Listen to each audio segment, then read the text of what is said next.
Olá, eu sou Neville Fusco, essa é a aula 10 com o tema Medidores de pH. Então, manuseio e cuidados na utilização de medidores de pH, conhecido popularmente como os pHmetros. Então, a medição de pH requer a princípio um sensor, que é conhecido como eletrodo, e um medidor, que por princípio, na verdade, é um voltímetro, é um medidor de tensão elétrica, um milivoltímetro. Então, um sensor sensível ao pH gera uma diferença de potencial que é medida por um aparelho. Mas o que é um eletrodo de pH? Então, vamos entender de uma forma bem simplificada. São duas partes. Uma parte sensível ao pH da amostra que eu vou medir, ou seja, que vai, de acordo com o pH da amostra, vai responder, e uma parte que é uma referência. Então, chamado de eletrodo de referência. Atualmente, os eletrodos já são combinados, ou seja, eu tenho todos os elementos, a parte de referência e a parte sensível ao pH já no mesmo eletrodo, conhecido como eletrodo combinado. Então eu posso ver um eletrólito de referência e eu tenho a parte aqui embaixo sensível ao pH combinada. Então a diferença entre a referência e a variação dada pela parte sensível vai ser a tensão medida nesse processo. Então toda vez que eu gero uma interferência num eletrodo, contamino, esfrego um eletrodo, não lavo ele adequadamente, eu estou afetando a parte sensível do meu pH, ou utilizando ele além da sua vida útil, o que é mais comum. Então, alguns cuidados mínimos que temos que ter com os eletrodos. Tem uma função muito importante na determinação correta dos valores de pH.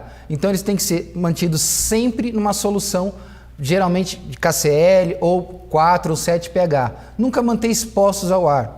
A manutenção do eletrodo é sempre importante para prolongar sua vida útil e obter resultados melhores.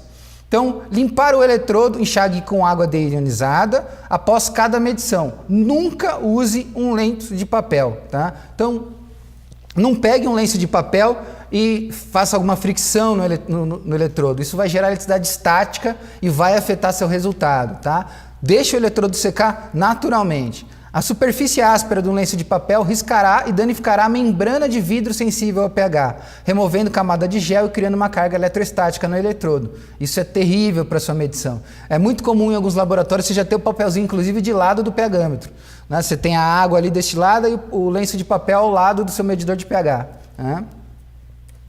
Então, como é que eu guardo esse eletrodo então? Uma vez que eu lavei ele, não vou utilizar mais, então manter um eletrodo em um recipiente com solução de eletrólito interno, 3 mol por litro de KCl é um exemplo, ou soluções tampões mais barata, mais simples, de pH 4 ou pH 7.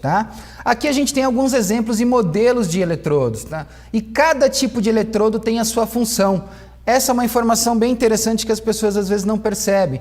Ao comprar um medidor de pH, se eu for utilizar baixo pH ou um pH mais base, mais alto no caso, eu posso ter eletrodos específicos que vão me dar resultados melhores nessas faixas. Se eu estou utilizando uma solução um pouco mais viscosa ou menos viscosa, que não posso contaminar o eletrodo, que eu não quero que fique resíduos no eletrodo, eu tenho formatos que permitem facilitar esse processo. E uma outra coisa é o ajuste do eletrodo. Então, a cada intervalo de tempo, um pouco a cada uso, a cada 2, 3 dias, depende de cada laboratório, deve ser feito o ajuste ou a calibração do eletrodo contra as soluções tampões. Vale citar que uma solução tampão, assim como uma vidraria, é condicionada à temperatura. Então, geralmente 25 graus. Então, todas essas amostras têm que estar a 25 graus quando o eletrodo for verificado ou ajustado. Então esse é o ponto importante da utilização do medidor de pH também, a temperatura, assim como em várias áreas.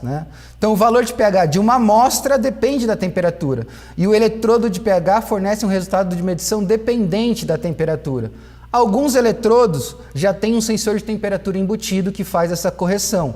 Alguns medidores de pH existe um sensor de temperatura como acessório, que você mede a temperatura da amostra durante o processo e também faz a correção. Se você não mede a temperatura da amostra e não condiciona a amostra a 25 graus, você está medindo o pH errado. É muito importante medir a temperatura de uma amostra e manter a valor constante. Então não basta medir, a temperatura tem que estar constante. Essa dependência da temperatura não constitui um problema desde que a temperatura seja registrada e compensada. Alguns medidores de pH já fazem isso de forma automática. Essa foi a aula 10. Muito obrigado a todos.